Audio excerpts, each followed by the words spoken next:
For others, the holidays can be kind of rough and tough if you don't have someone to share it with. So we called in relationship expert Amy Hachquet, who's joining us now with the Singles Guide to Surviving the Holidays. Thank you so much for being here. Thank you for having me. Yes. Okay, so here's a normal circumstance, right? You're single, you go to a holiday party, and someone comes up to you and says, "Oh my gosh, you're so beautiful, you have the full package. Why are you single?" It's like awkward, right? How would you, as an expert, answer that kind of question? You know, this is one of several unfortunate questions that are asked of singles all year long.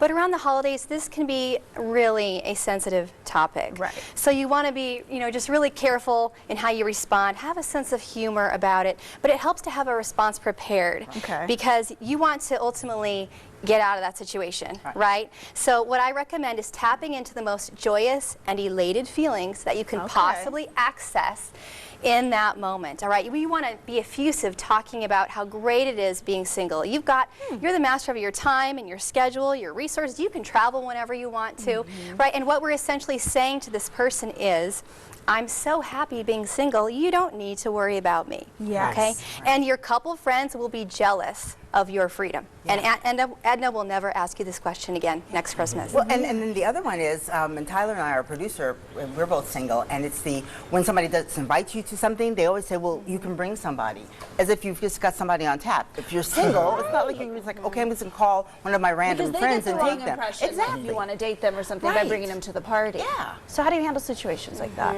In terms of being invited and not having a guest, rock what you got, baby.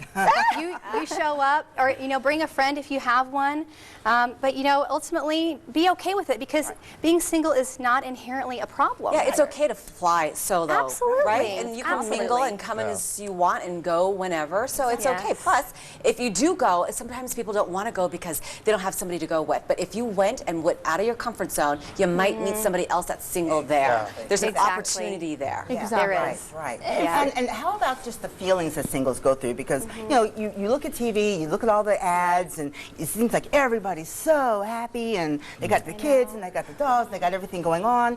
So how do you deal with those feelings of, oh my gosh, there must be something wrong with me, I'm all alone?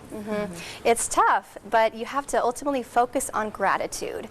Author Eckhart Tolle said this great quote, acknowledging what you have in your life is the foundation for all abundance, okay? So when those negative thoughts kick in, switch over to positive thoughts of gratitude and what you do have. And then manifest that, move that into acts of service, because it feels great to help other people.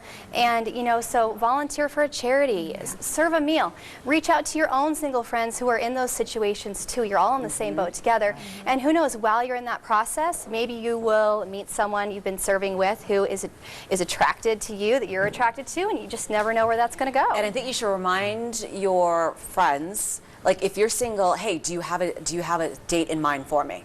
Just to let them know, to remind them that they are still looking and single. But I think that's absolutely. I like that. I like that. But is it bad to celebrate you being single? Because then does that put that energy out into the world? Like, I don't want a man, or I don't want a girl.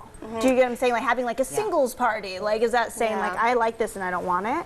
You have to be a little bit careful. It's all about perspective though. So instead of viewing the holidays as a big challenge, view it as an opportunity, to get out there and begin meeting new people. But to do that, you've got to get out of your head. You've got to get out of your house, literally, and be open to engaging others. You got to be confident. I think if you're going to be single, be confident about it and own it, embrace it. You know what I mean? That's what's going to attract other people to you, is that you love yourself. If you can't love yourself, how is somebody else going to love you? So, absolutely. He's got it down. You do. That's a song. Let's end it on that note. Thank you so much, Amy, for being here today. Now, those are some great tips, and to learn more about our relationship expert, and maybe she can give you some expert advice, head to amyhachquet.com. She is also on Facebook and Twitter, of course.